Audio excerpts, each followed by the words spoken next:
The gun was heavy, but the ledger was heavier. Nora hadn't slept in 48 hours, meticulously burying Gabriel's sins in spreadsheets while he stood guard by the door.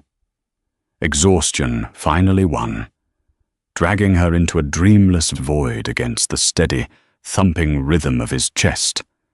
It was the safest she'd felt in months, but the safety was a lie. When her eyes fluttered open to the pale morning light, the scent of coffee was drowned out by the harsh, metallic click of a revolver. The glow of the laptop screen was a harsh, unforgiving blue in the dimness of the safe house. It cast long, distorted shadows against the peeling floral wallpaper. Nora rubbed her eyes, pressing the heels of her palms hard enough into her sockets to see bursts of static. Her spine felt like a column of crushed glass. She blinked, trying to force the rows of numbers on the spreadsheet to stop vibrating. $3 million. It didn't just vanish. Money was physical, even when it was digital. It left footprints. It took time to hide, time to launder, and time to bleed out of an organization as tightly controlled as Gabriel's. Yet someone had found a vein and opened it. She reached for the styrofoam cup on the coffee table. The coffee was stone cold, tasting of burnt grounds and ash, but she swallowed it anyway. The caffeine had stopped working 12 hours ago. Now it was just a ritual to keep her hands moving. Gabriel sat in the armchair in the corner. He hadn't moved in an hour. If she hadn't known better, she would have thought he was a statue carved from shadows and tailored wool. His jacket was discarded over the back of a dining chair, his white shirt unbuttoned at the collar, sleeves rolled up to expose the ink crawling up his forearms. He wasn't looking at her. He was looking at the rain lashing against the reinforced glass of the cabin window, a glass of amber liquid resting on his knee. "You're grinding your teeth," he said. His voice was low, gravelly, carrying easily across the quiet room. Nora stopped chewing on the inside of her cheek. "I'm looking for a ghost in a machine built by criminals. Grinding my teeth is the baseline. Take a break, Nora. If I stop now, I lose the thread." She hit the down arrow key, scrolling through another endless column of shell company transactions. The offshore accounts in Cyprus were a decoy. Whoever is siphoning your cash is doing it closer to home. They're routing it through the legitimate front companies, the construction firms, the waste management contracts. Gabriel finally turned his head. His eyes were dark, unreadable in the low light. "Are you telling me it's someone inside the family?" It wasn't a question. It was a statement of fact, heavily laden with impending violence. Nora didn't flinch. She had spent the last 2 years fixing the finances of a man who could order a city block leveled with a whisper.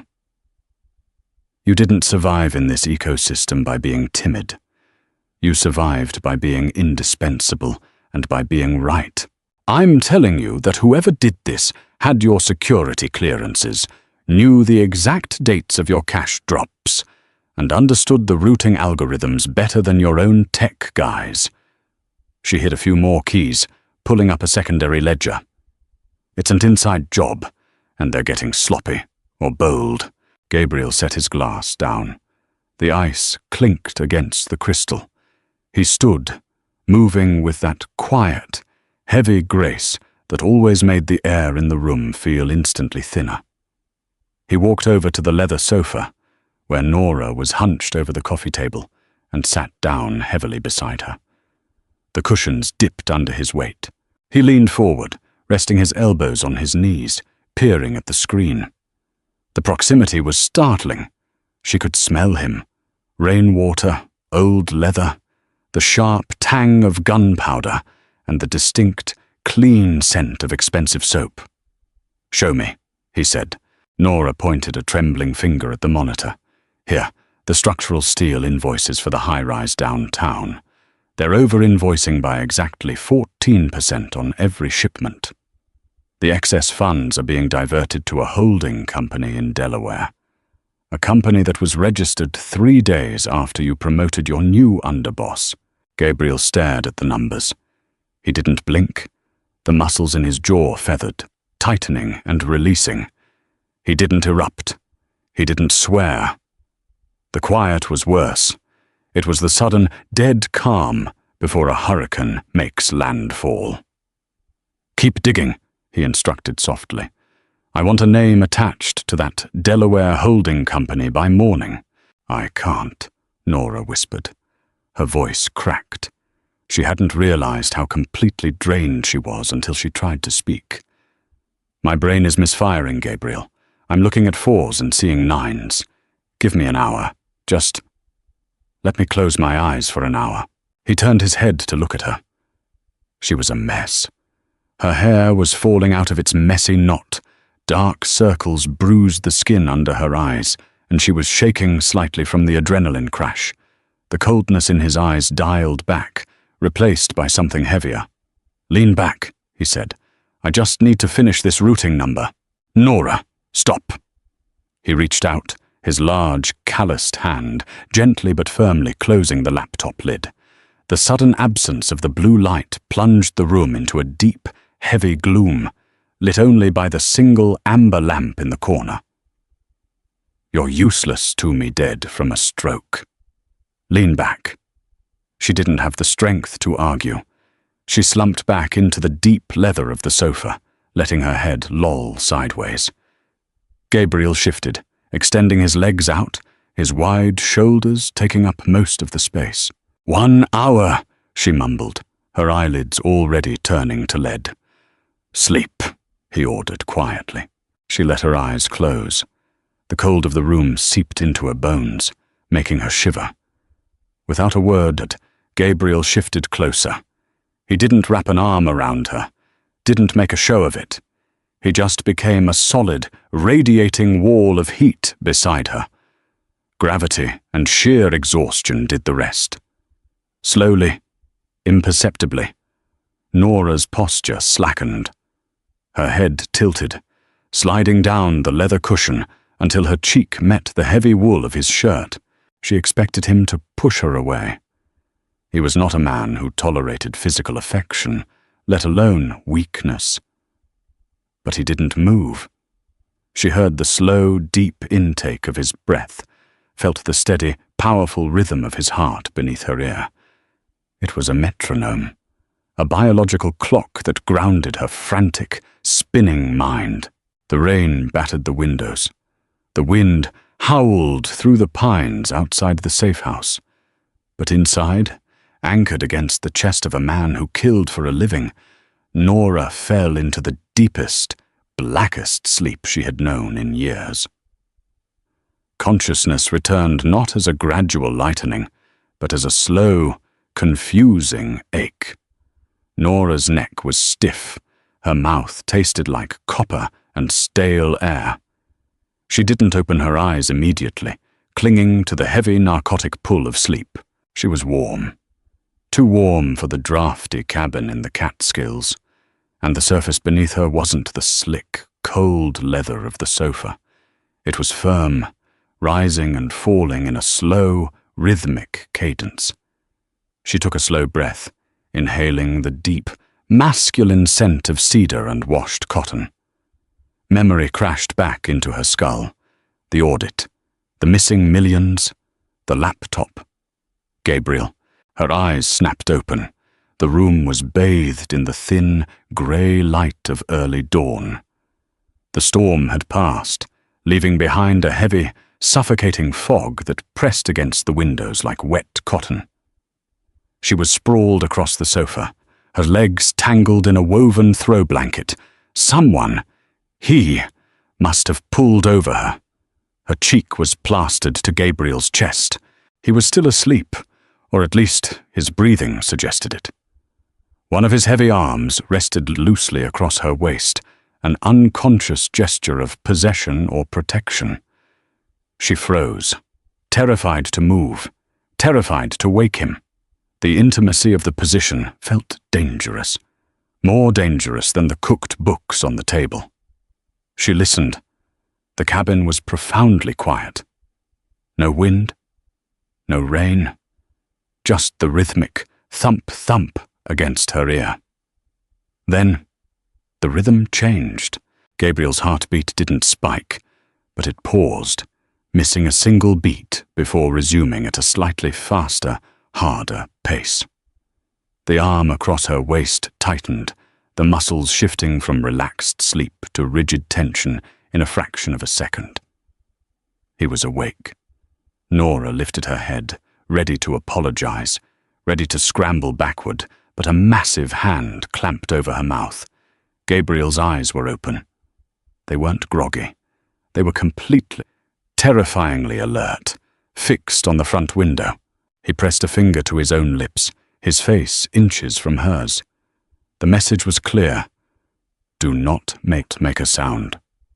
Nora's stomach plummeted. She nodded slowly. He released her mouth, his hand dropping smoothly to his waist. He slid a matte black pistol from the holster at his hip. The silence in the room stretched, pulling tight like a piano wire. Nora strained to hear what had woken him. At first there was nothing, just the ringing in her own ears. And then she heard it, the wet, sucking sound of a boot lifting out of the mud on the front porch. It was faint. A normal person would have missed it entirely. But Gabriel lived in a world where missing a sound meant dying. He moved with startling speed, rolling off the sofa and pulling Nora down with him in one fluid motion. They hit the hardwood floor, just as the front window shattered. It didn't explode with a loud bang. It was a sharp, biting crack, followed by the cascading tinkle of falling glass. A suppressed weapon. "Crawl!" Gabriel hissed, gripping the collar of her sweater and shoving her toward the kitchen island. "Stay flat." Nora scrambled on her hands and knees, splinters of glass biting into her palms. Her heart hammered against her ribs like a trapped bird. She threw herself behind the heavy oak cabinets of the kitchen island just as the front door was kicked off its hinges. The wood splintered with a deafening crack. Heavy boots pounded into the entryway. "Clear the left! Check the back rooms!" A voice barked. Nora curled into a ball, pressing her back against the cabinet. She looked at Gabriel. He was crouched at the edge of the island, his gun raised, his face an emotionless mask. He wasn't looking at her. His eyes were tracking the sounds, calculating angles. 3 men, Nora thought, her analytical brain desperately trying to find order in the chaos. Heavy footsteps, tactical gear. They didn't come to talk. "They found the relay," Gabriel muttered, almost to himself. He checked his magazine, slamming it back into the grip with a sharp click. Declan's people. The name sent a spike of ice through her veins. Declan Walsh, the rival syndicate. If Declan's men were here, it meant the mole hadn't just stolen money. They had sold Gabriel out entirely. The numbers on the laptop didn't matter anymore. A shadow moved across the hallway entrance. Gabriel didn't hesitate. He leaned out, fired twice. 2 sharp, cracking reports that echoed painfully in the confined space, and pulled back. A heavy thud sounded in the hall, followed by a wet gargle. "Contact!" someone screamed from the living room. Gunfire erupted. The kitchen cabinets above Nora's head exploded, raining wood chips, ceramic shards, and white flour down over them. The noise was absolute, a physical force that vibrated in her teeth. Nora covered her head, squeezing her eyes shut, trying to make herself as small as possible. Gabriel grabbed her shoulder, his grip bruising. "We can't hold this box. The back door leads to the tree line. When I move, you run. You don't look back. You don't stop." "I can't outrun them," Nora gasped, her voice trembling. "You won't have to," Gabriel said, his eyes finally locking onto hers. The coldness was back, absolute and lethal. "I'm going to kill them. Just get out of the crossfire." He didn't wait for her to agree. He racked the slide of his gun, took a breath, and stood up into the storm. Gabriel stood up into the crossfire, and the kitchen disintegrated. Nora didn't look back to see the men who were trying to kill them. She obeyed the finality in his voice, keeping her head tucked beneath the level of the granite countertops as she scrambled on all fours toward the rear of the cabin. Above her, the air was a chaotic storm of pulverized drywall, shattered ceramic mugs, and the sharp, deafening cracks of semi-automatic fire. She reached the back door. The deadbolt was stiff. Her hands were shaking so violently she couldn't grip the brass latch. She wiped her palms on her slacks, smearing drywall dust into the fabric, grabbed the metal with both hands, and twisted. The lock gave way. She shoved her weight against the heavy oak door. It swung outward, spilling her onto the wet, rotting wood of the back deck. The cold morning air hit her lungs like swallowed glass. Fog rolled heavily off the Catskill Mountains, swallowing the tree line 50 yards away. The silence outside was a jarring contrast to the violence inside. For a split second, Nora hesitated on the edge of the deck. Leaving the cabin meant stepping into a sprawling, unforgiving wilderness. She was an auditor. Her entire world was built on ledgers, predictive models, and risk assessment. There was no algorithm for this. A heavy slug punched through the wall beside the doorframe, showering her shoulder with splinters. The algorithm was run. Nora vaulted over the low railing, landing hard in the slick, freezing mud. She lost her footing immediately, sliding to her knees and tearing the fabric of her trousers. She scrambled up, ignoring the sting, and sprinted for the pines. She didn't know how to run tactically. She just ran flat out, her boots slipping on wet leaves and exposed roots. The fog embraced her, thick and grey, immediately muting the colours of the forest. The cabin vanished behind her after 30 yards. Then came the sounds. She was a numbers person, accustomed to finding patterns in chaos. As she leaned against the rough bark of an ancient pine to catch her breath, her brain automatically began counting the gunshots echoing through the mist. Crack, crack, crack. That was Gabriel's weapon, a precise, rhythmic cadence, controlled pairs. Bam, bam, bam, bam, bam. That was the assailants, frantic, spraying the room, panicked. Crack. A pause, crack, and then nothing. Nora pressed her back against the tree, sliding down until she was sitting in the damp moss. Her chest heaved, pulling in jagged, freezing breaths. The silence stretching out from the cabin was heavier than the gunfire. It felt absolute. Final. 3 minutes passed. The forest was entirely still, save for the steady drip of condensation falling from the pine needles. If Gabriel was dead, the men would spread out. They would find her footprints in the mud. They would track her. She needed to move, to keep going deeper into the mountains, but her legs refused to cooperate. Her muscles had turned to water. A twig snapped. It wasn't a loud noise, but in the suffocating quiet of the fog, it sounded like a firecracker. Nora clamped a hand over her own mouth to trap a sob. She pressed herself harder against the bark, closing her eyes, trying to merge with the shadows. Heavy footsteps approached. They were slow, deliberate. The crunch of wet leaves, the drag of a boot. Nora. The voice was low, strained, and rough like crushed gravel. She opened her eyes and exhaled a ragged breath. Gabriel materialized out of the grey mist. He looked like a ghost, violently tethered to the physical world. His white shirt was smeared with grease, drywall dust, and a dark, heavy stain spreading across his left side, just below the ribs. His breathing was shallow, his face entirely devoid of color, but his eyes were sharp. He didn't have his jacket. His gun was still in his right hand, angled downward. "You stopped," he said, stopping a few feet away from her. He leaned his shoulder against a neighboring trunk. I couldn't breathe, Nora managed to say, her voice shaking. She stared at his side. The dark stain was growing, soaking into the waist of his trousers. You're hit, through and through. Missed the vitals. He didn't look down at it. He looked back the way he had come. 3 inside.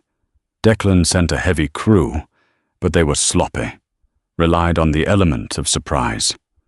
When that failed, they didn't know how to adjust. Are they... She couldn't finish the sentence. They won't follow us, Gabriel said flatly. It wasn't a boast. It was an inventory report. But they weren't the only ones. A team like that doesn't operate without a secondary perimeter. They'll have watchers on the main road, maybe a vehicle a mile down the trail. We can't stay here.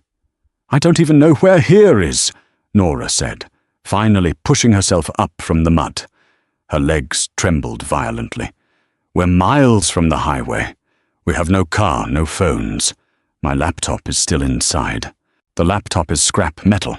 I put a round through the hard drive before I left the kitchen. Gabriel pushed off the tree. He winced, a tiny, almost imperceptible tightening of his jaw before smoothing his expression back into stone. We walk north. There's an old logging road about 4 miles from here. I have a cache buried near an abandoned way station. Cache, burners, medical supplies. 4 miles, Nora repeated, looking at the dense rising terrain ahead of them. Gabriel, you're bleeding out. You won't make it 4 miles over this elevation. He walked past her, his gait heavy, but relentlessly steady. I don't have the luxury of not making it, Nora. And neither do you. Walk. The fog did not lift. It only grew denser, clinging to the damp earth like a heavy woolen blanket. Every step was a negotiation with gravity and wet rock. Nora focused entirely on the broad, solid line of Gabriel's back.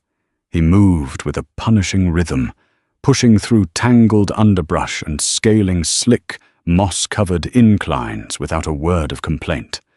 But Nora was an auditor. She tracked deviations from the baseline, and Gabriel's baseline was deteriorating. His right leg dragged slightly every 3rd step. His shoulders, usually perfectly level, were canted to the left as he subconsciously tried to protect his injured side. The dark stain on his shirt had stopped expanding, but the fabric was saturated and heavy. They had been walking for 2 hours. Nora's lungs burned, and her hands were numb, scratched raw by thorny branches she had blindly grabbed for balance. "Stop!" Nora gasped, her boot slipping on a slick slate outcropping. She went down hard on one knee. Gabriel paused, turning slowly. His face was slick with a cold sweat that had nothing to do with the exertion. His eyes were slightly unfocused, the pupils blown wide in the dim light. "Get up," he said. His voice lacked its usual commanding resonance. It was thin, reedy. "No."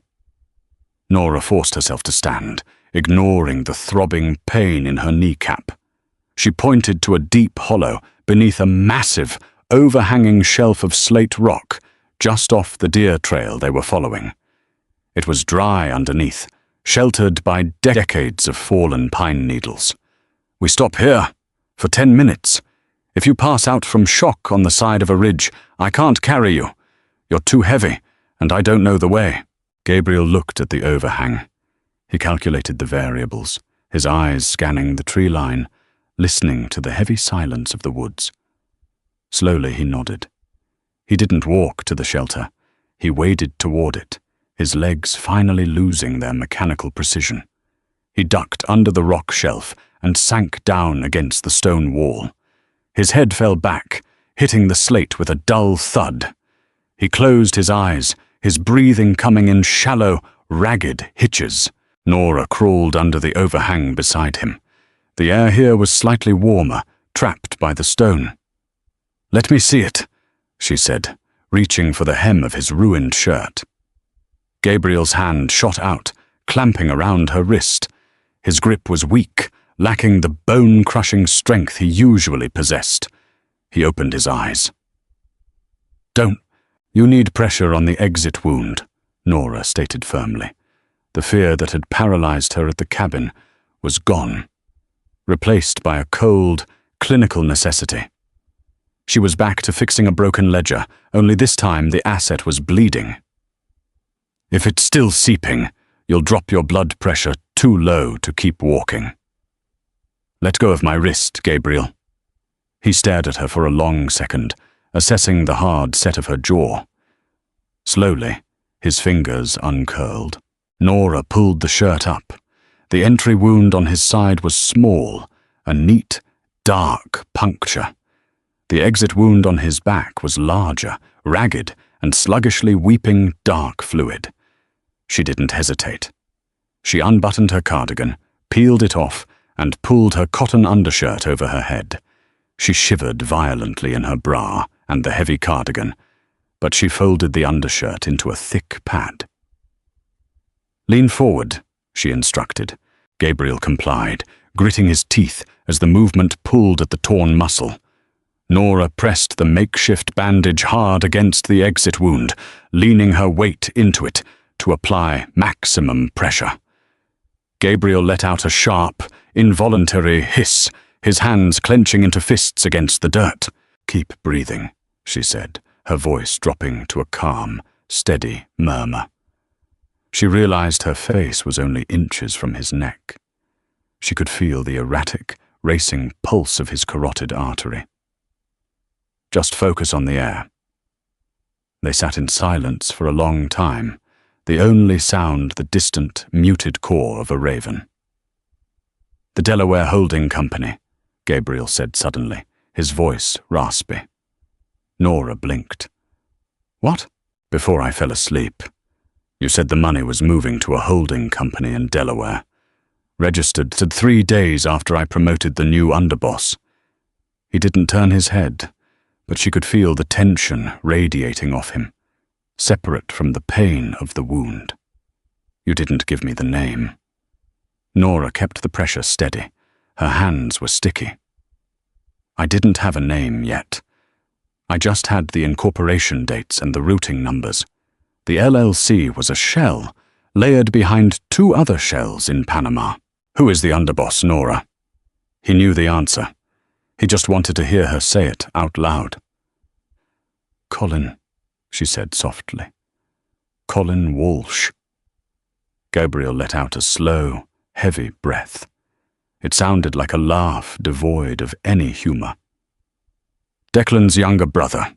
We brought him in to bridge the gap, to end the turf war in the ports. I gave him a seat at my table. And he used it to study your cash flow," Nora finished, piecing the logic together.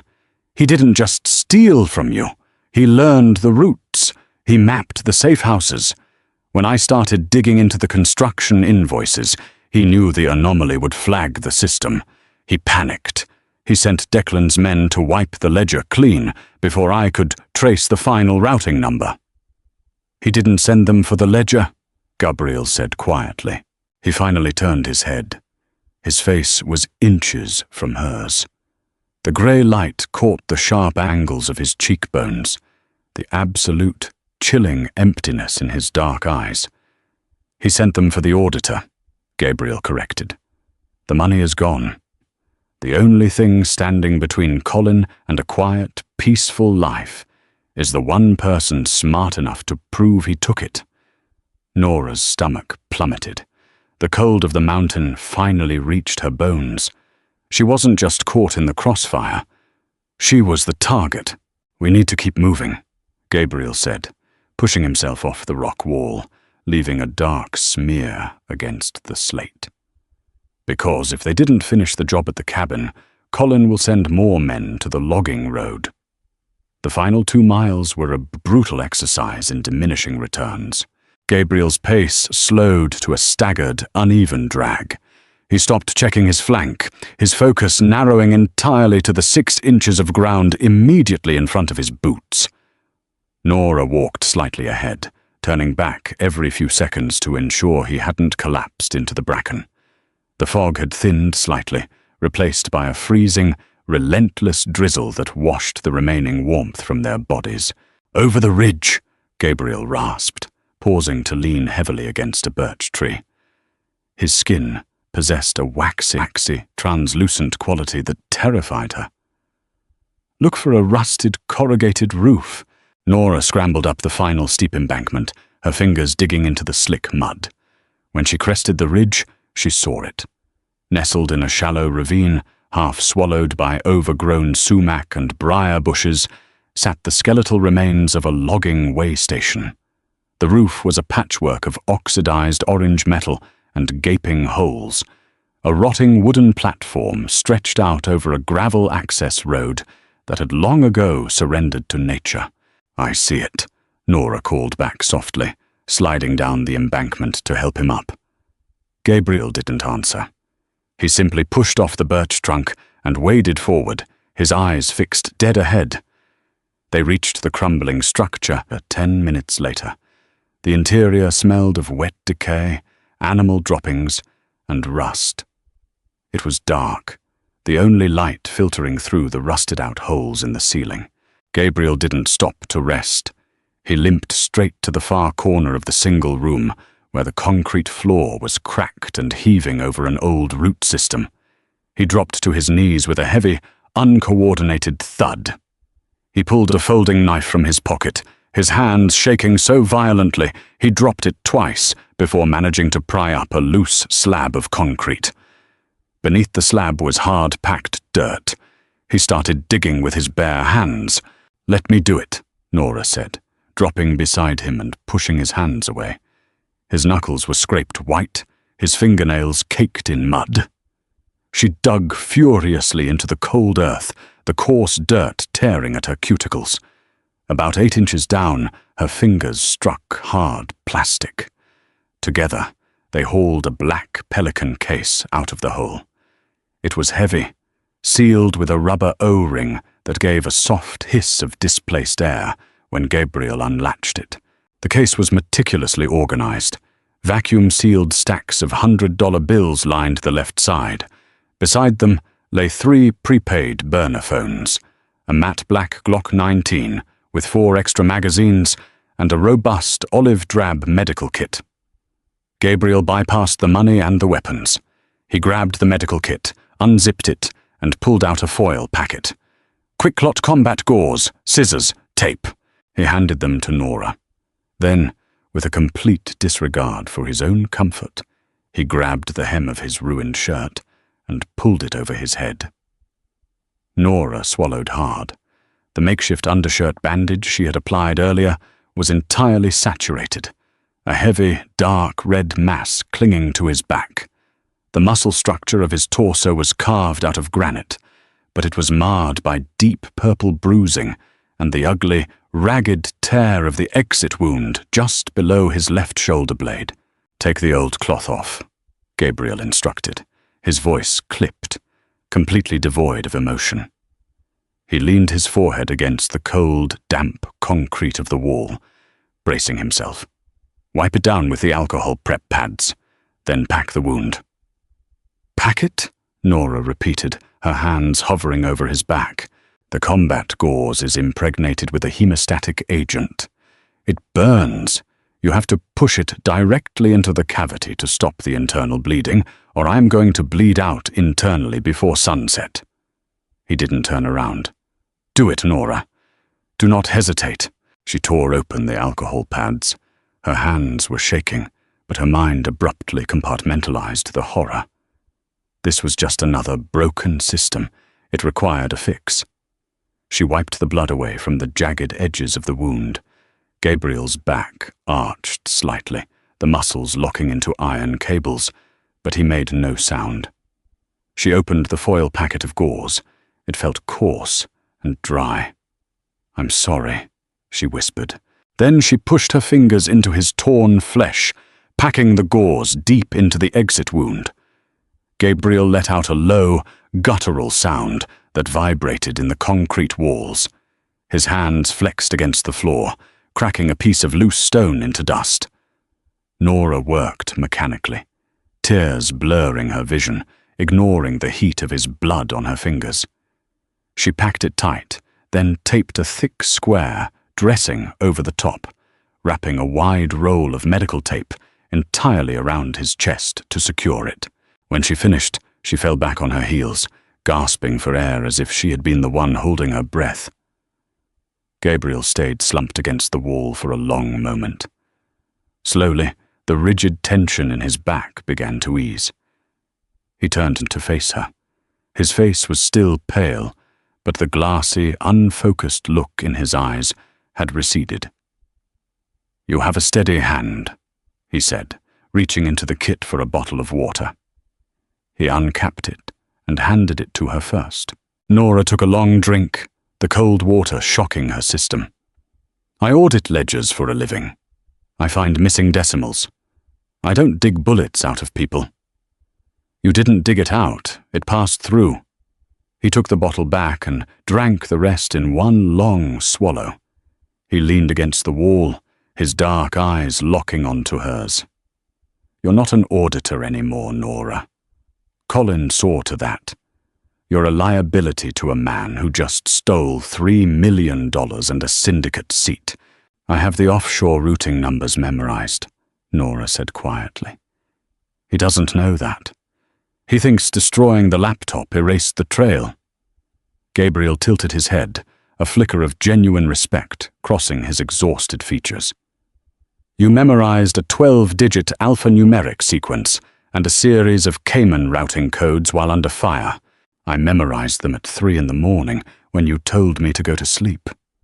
She wiped her bloody hands on her ruined slacks. "I didn't trust the local hard drive. I never trust the hard drive." A grim, shadowed smile touched the corner of Gabriel's mouth. "Good girl." The praise was quiet, entirely devoid of condescension. It sent a strange, sudden jolt of warmth through her chest, cutting through the freezing damp of the way station. Gabriel reached into the Pelican case and pulled out one of the burner phones. He powered it on, his thumbs moving quickly over the small keypad. He didn't have to look up contacts. The numbers he needed were stored in his head. He held the plastic phone to his ear, his eyes tracking the tree line outside the open doorway. "Arthur," Gabriel said. He didn't use a greeting. He didn't verify who was on the other end. "Status." Nora watched him listen. His face, already a hardened mask, seemed to turn to stone. The subtle lines of exhaustion around his eyes deepened. He didn't interrupt the man on the other end. He just absorbed the information, processing the shifting variables of a war he hadn't known he was fighting. "Understood," Gabriel finally said. "Keep the harbor locked down. Do not engage Colin's men directly. Let him think he owns the board for the next 12 hours. I need an extraction." He paused, listening again. "No. The main roads are burned. Send the ghost car to the old forestry gate on Route 9. 1 hour." He hung up, snapped the phone in half, and tossed the plastic pieces into the brush outside the doorway. Nora sat cross-legged on the dirt floor. "How bad is it?" "Colin moved fast," Gabriel said, returning his attention to the Pelican case. He began loading their spare magazines into his pockets. While Declan's men were hitting the cabin, Colin called a sit-down with the captains in the city, told them I was skimming the union pension funds. He used the very discrepancies you found as proof, claiming I was hoarding the cash in Delaware to fund a quiet retirement. Nora felt a cold spike of disbelief. "He weaponized the audit against you." "It's a smart play," Gabriel admitted, the clinical detachment in his voice unnerving. "He steals the money, points the finger at the boss, and sends a hit squad to erase the boss and the accountant who could prove the numbers were doctored. By noon today, I'm supposed to be a dead traitor, and Colin is the reluctant savior of the syndicate." "But you're not dead." "No, I'm not." Gabriel picked up the heavy stacks of vacuum-sealed cash. He tossed them onto Nora's lap. They hit her legs with a heavy, solid thud. There is $200,000 right there, unmarked, sequential serials broken up. Nora stared down at the plastic-wrapped bricks of currency. "What is this?" "Severance," Gabriel said. He picked up the Glock, checking the chamber with a sharp, metallic slide. "Arthur is sending a car. The driver won't take you back to the city. He'll take you to an airfield in New Jersey. From there, you fly to Montreal. You use the cash to buy a new identity. You never look at a spreadsheet again." Nora didn't touch the money. She looked up at him. Gabriel was standing now, holding his ruined jacket over his freshly bandaged chest. He looked battered, lethal, and entirely serious. "I'm not going to Montreal," Nora said. "This isn't a negotiation, Nora. You're a civilian. The work you did for me is over. The moment Colin realizes his men failed at the cabin, he will put a bounty on your head so large that every street thug from Queens to Albany will be looking for you." "And what are you going to do?" She shot back, pushing the money off her lap. It hit the dirt floor. "Walk into the city with a hole in your back and take on an entire syndicate alone." "That is exactly what I am going to do." "You can't prove he took it." Nora's voice rose, echoing sharply against the corrugated roof. She scrambled to her feet, ignoring the throbbing pain in her knee. "You don't have the routing numbers. The captains won't believe you. You're walking into an execution. I don't need a ledger to kill Colin." "You do if you want to keep your empire," she insisted, stepping into his space, forcing him to look down at her. "If you just kill him, it proves his point. You look like a rogue boss tying up loose ends. You need to prove the theft. You need the numbers in my head." Gabriel's jaw tightened. He looked down at her, taking in the dried mud on her face, the blood on her hands, the fierce, unyielding light in her eyes. She was terrified, trembling slightly in the freezing air, yet entirely immovable. "If you stay with me," Gabriel said, his voice dropping to a low, dangerous register, "there are no safe houses left. There is no perimeter. We are going to be hunted by men who do not care if you are an accountant." "I know," she whispered. Gabriel lifted a hand, hesitating for a fraction of a second before his knuckles grazed the side of her cheek, wiping away a smear of dirt. The touch was incredibly gentle, a stark contrast to the violence surrounding them. "You're a stubborn woman, Nora." Before she could answer, the low, throaty grind of a heavy engine echoed through the fog. Gabriel's hand dropped. His demeanor shifted instantly from quiet intimacy to absolute predatory focus. He stepped past her, moving to the edge of the doorway, keeping his body pressed against the rusted metal wall. Nora held her breath. "Is it Arthur's car?" Gabriel peered through the crack in the siding. Down the gravel access road, two sets of heavy yellow headlights cut through the grey mist. They were moving slow, the tires crunching loudly over the uneven terrain. They weren't sleek sedans. They were heavy, black SUVs. "Arthur drives a Lincoln," Gabriel said, raising the Glock. The metallic click of the safety disengaging sounded deafening in the small room. "Those are Colin's sweepers." They had found the trail. The 10 minutes of rest they had stolen was over. The heavy tires of the SUVs crunched over the gravel, the sound amplified by the dense fog.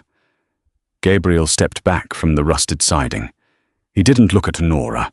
His entire focus was on the geometry of the room and the approaching threat. He moved with a quiet, lethal economy, gesturing sharply toward the back of the way station. Nora understood the silent command. She grabbed the handle of the Pelican case and dragged it toward the rear wall, where the concrete gave way to a deeply shadowed maintenance pit. It was a rectangular trench meant for inspecting the undercarriages of logging trucks, now filled with decades of damp leaf litter and discarded oil cans. "Get in," Gabriel mouthed. Nora didn't hesitate. She slid into the pit, her boots sinking into the wet, pungent muck at the bottom. The trench was about 4 feet deep. When she crouched, her head was entirely below the level of the main floor. Gabriel followed, dropping into the trench with a stifled grunt.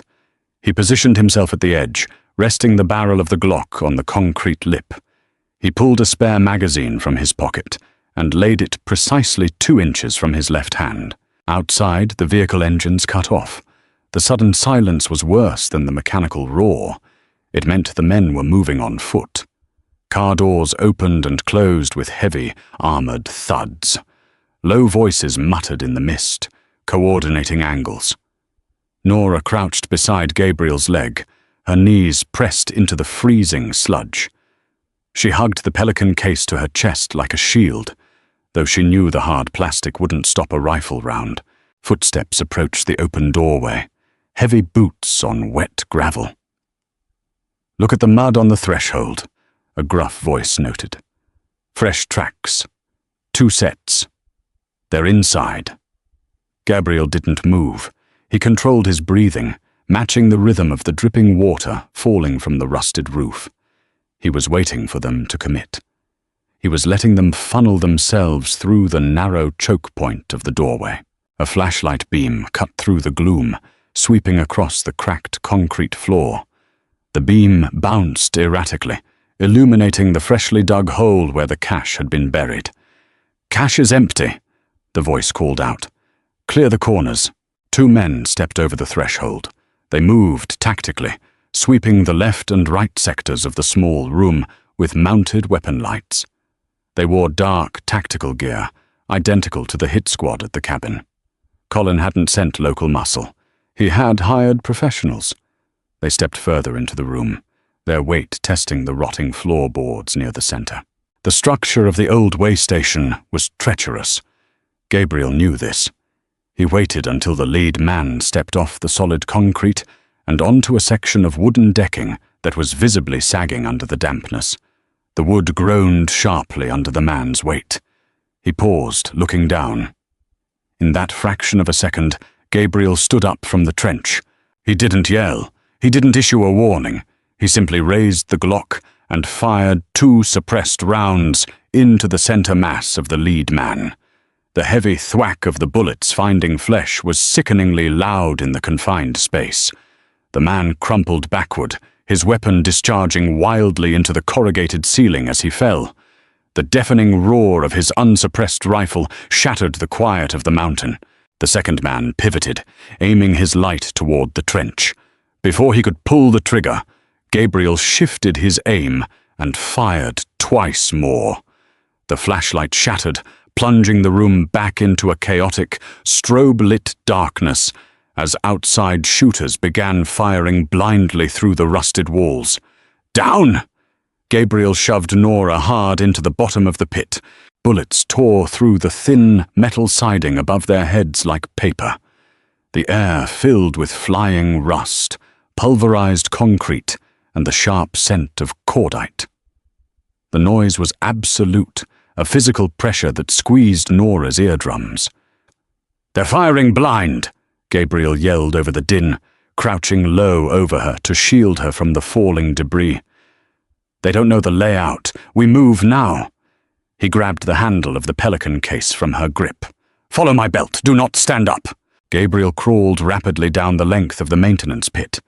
The trench extended past the rear wall of the station, ending at a heavy iron grate that emptied into a drainage culvert. He kicked the rusted grate with the heel of his boot. It didn't budge. He kicked it again, channeling his entire weight into the strike, ignoring the fresh blood seeping through his bandages. The cast iron shattered, the rusted hinges giving way with a loud screech. "Go," he ordered, pushing her toward the dark, narrow pipe. Nora scrambled through the opening. The culvert was a 3-foot-wide concrete pipe, slick with algae and freezing water. She crawled frantically, the sound of gunfire fading slightly as the thick concrete muffled the acoustics. Gabriel slid in behind her, pulling the remains of the iron grate back into place to obscure the opening. They crawled in total darkness for 50 yards. The air was foul, smelling of rot and stagnant water. Nora's hands were raw, her knees bruised, but she didn't stop until the pipe angled upward and emptied out into a steep, rocky ravine filled with dense brambles. She tumbled out into the grey daylight, gasping for fresh air. Gabriel emerged a second later. He didn't look back toward the way station. He grabbed her arm and pulled her to her feet. "They'll find the grate in 3 minutes," he said. He was breathing heavily now, a slight wheeze catching in his throat. The adrenaline was wearing off, and the physical toll of the wound was taking over. "We have a mile to the forestry gate. Keep to the rocks. Leave no footprints in the mud." They scrambled up the side of the ravine, putting a ridge between themselves and the firefight. The forest here was ancient, thick with towering pines that choked out the undergrowth. Nora matched his pace, forcing her burning muscles to keep moving. She watched Gabriel closely. His limp was pronounced now. He was carrying his weapon in his right hand and the heavy case in his left, leaving him no free hand to balance himself against the trees. "Give me the case," Nora demanded, stepping in front of him on a narrow ledge. He tried to step around her. "I have it." "You are carrying a bullet hole, Gabriel. Give me the damn case." She reached out and yanked it from his grip. It was heavier than she expected, but she locked her wrist and held it tight. "Tell me where to walk." He looked at her, a muscle feathering in his jaw. Then he simply nodded. "Due east. Follow the decline of the ridge." They walked. The silence returned to the woods, a heavy, oppressive quiet that felt like a countdown. Every snapping twig, every rustle of the wind through the dead leaves made Nora's heart spike. But she focused on the heavy plastic handle in her palm. It was a tangible anchor to reality. She wasn't just a victim running blindly. She was carrying the assets. She was part of the equation. The old forestry gate was a rusted iron bar blocking a neglected logging access road. It was flanked by deep ditches and overgrown blackberry bushes. Through the thinning fog, a vehicle sat idling quietly on the cracked asphalt. It wasn't a conspicuous luxury sedan or a tactical SUV. It was a 10-year-old, unremarkable grey station wagon. The windows were tinted dark, and the license plate was caked with dried mud. "Arthur," Gabriel said softly, the tension in his shoulders fractionally releasing. They slid down the final muddy embankment. Before they even reached the asphalt, the rear doors of the station wagon popped open. Nora threw the Pelican case into the footwell and scrambled into the back seat. Gabriel slid in beside her, pulling the door shut with a heavy metallic thud. The interior smelled of stale coffee, leather cleaner, and heavily applied aftershave. The driver didn't turn around. He was an older man, his thick grey hair neatly combed, wearing a tailored charcoal suit that looked entirely out of place in the battered wagon.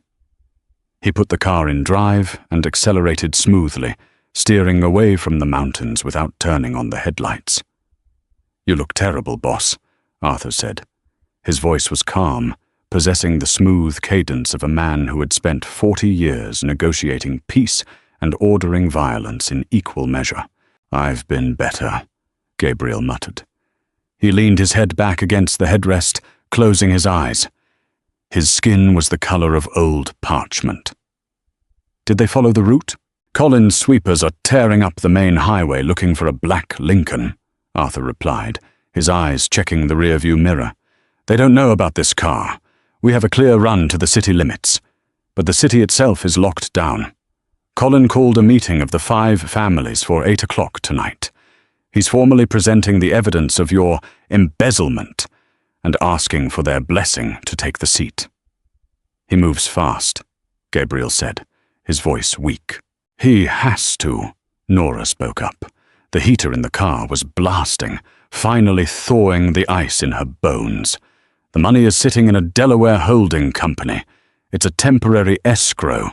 He needs to transfer it to offshore accounts in Panama before the feds notice the anomaly in the union pension funds. He can't initiate that transfer without triggering a banking alert on his end. He needs the families to legitimize his takeover tonight, so he can clear the funds tomorrow morning. Arthur glanced at her in the rearview mirror. The accountant. She's the reason we're alive, Arthur, Gabriel said without opening his eyes. Pleasure to meet you, miss, Arthur said smoothly. So what's the play? We have no muscle. Our safe houses are compromised. The captains think Gabriel is a thief. We can't just walk into the sit-down. We don't go to the sit-down, Nora said. Her analytical mind, fueled by the sudden warmth and the illusion of safety, began sorting the variables into a clear, aggressive strategy. We go to a terminal. Gabriel opened one eye, rolling his head slightly to look at her. A terminal.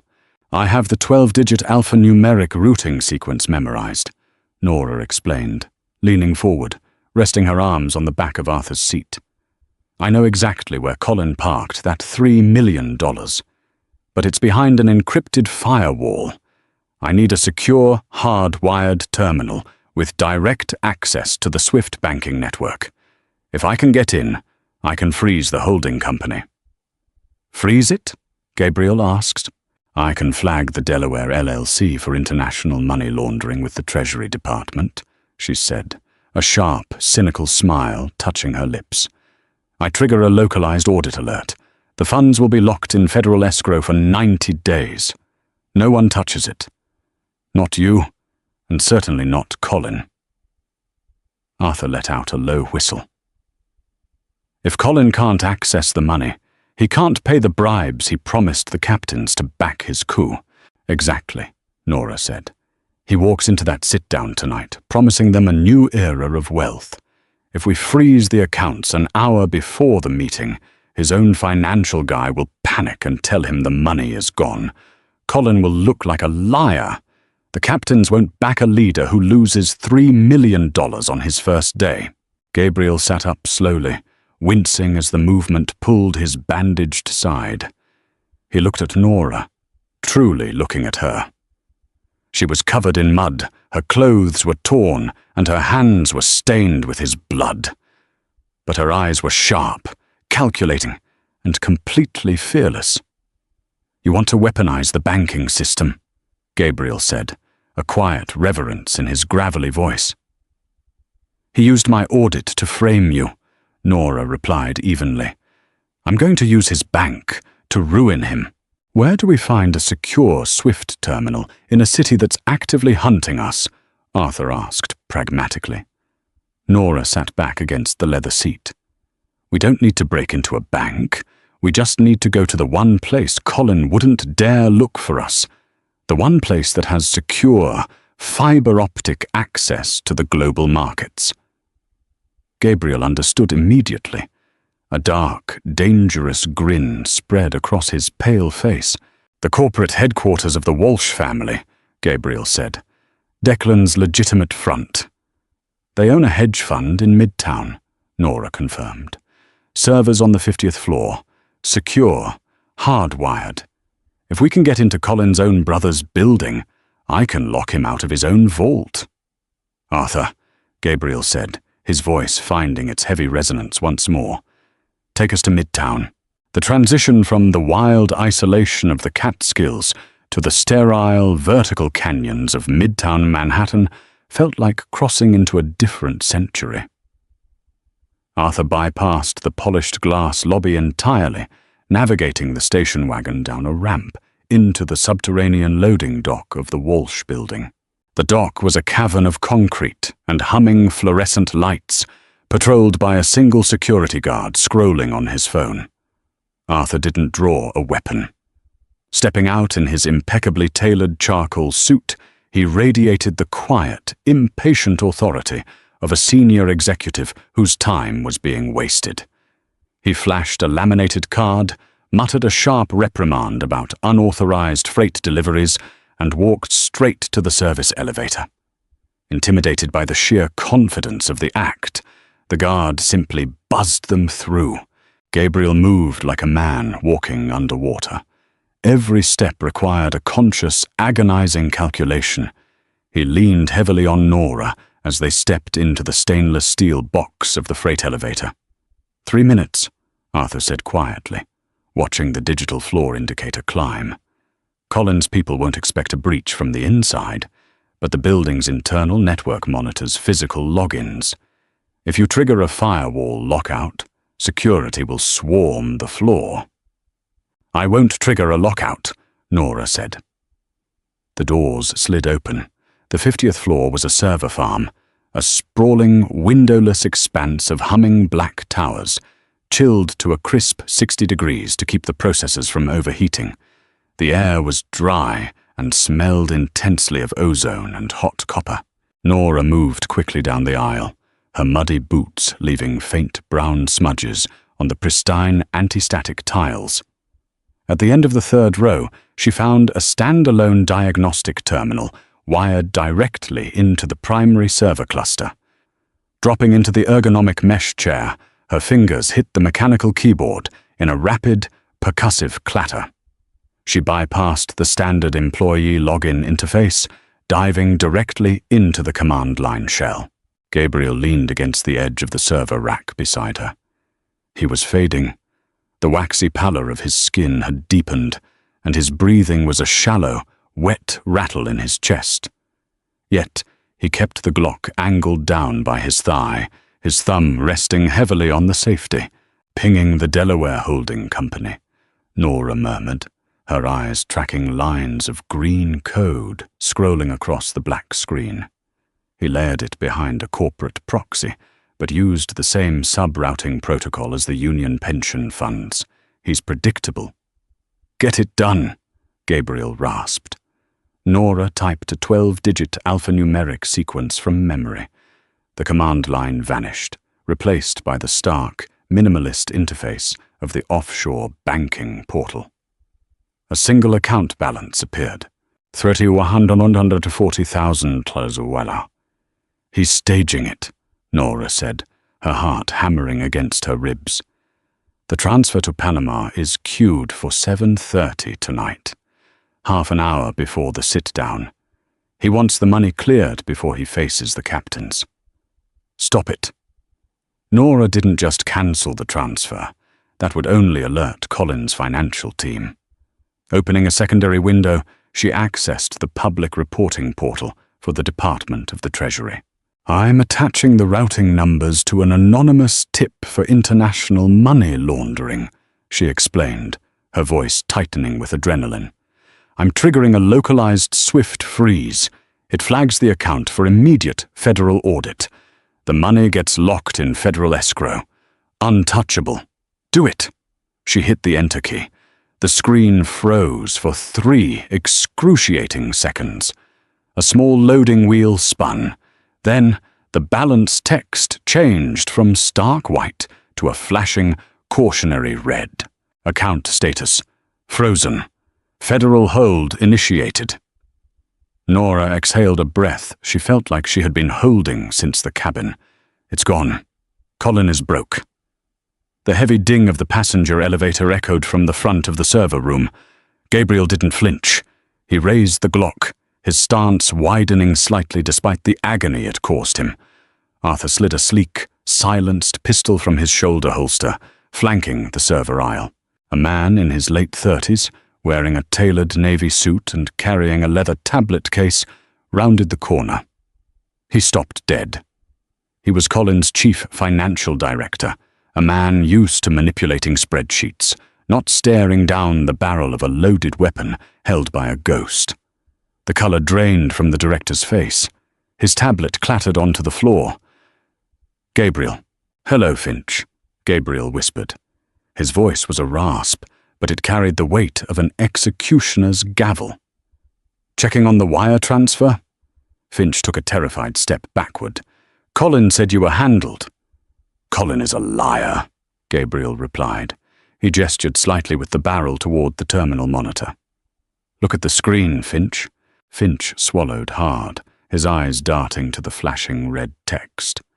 The federal hold. His knees buckled slightly as the reality crashed down on him. The money was gone. The coup was unfunded. Walk out of this building, Gabriel instructed softly. Go to the sit-down. Tell Colin, in front of the captains, that the Union money is locked in a federal vault because he was too stupid to hide his tracks. Tell them I am alive, and the penalty for treason remains unchanged." Finch nodded frantically. "Yes, I'll tell them. Go!" Finch turned and ran, his dress shoes slipping frantically on the tiles as he sprinted for the elevator. Gabriel lowered the gun. The moment the threat was gone, the adrenaline evaporated. His knees gave out. Nora caught him before he hit the floor, wrapping her arms around his massive shoulders and lowering him gently against the server rack. "Arthur?" Nora called out, her voice cracking. "We need a doctor. Now." "I know a guy in Queens," Arthur said, quickly holstering his weapon and moving to help lift him. "No questions asked. Let's go." As they hauled him up, Gabriel's head lolled toward Nora. His dark eyes fought a losing battle against the encroaching darkness. He looked at the mud on her face, the blood on her clothes, and the fierce, protective grip she had on his arm. "You didn't go to Montreal?" he murmured, a ghost of a smile touching his lips. "I'm keeping the severance pay," Nora whispered back, adjusting her grip to support his weight. "But I'm not done auditing your books. We have a lot of work to do." Gabriel closed his eyes, his breathing slowing to a steady cadence against her shoulder. As Arthur drove them away from the glass towers into the quiet anonymity of the city, Nora knew she wasn't just a civilian anymore. She was exactly where she was meant to be. And that is how you dismantle an empire with a keyboard. If Nora's ruthless banking hack and Gabriel's terrifying standoff had your heart pounding, smash that like button right now. The betrayal has been avenged, but the fallout is just beginning. What will the 5 families do to Colin when they find out he lost the money? Let us know your theories in the comments below. Don't forget to subscribe and turn on notifications so you never miss another gritty, high-stakes mafia romance on the channel. Share this video with a friend who loves suspense.